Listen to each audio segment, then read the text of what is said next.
కన్నె కులుకాయ కనకాంబరం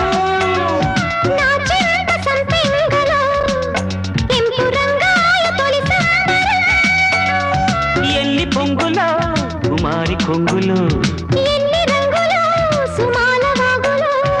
ఎన్ని పొంగులో కుమారి కొంగులు ఉద్యోగమిప్పించవా సోకు ఉద్యానవనమాలిగా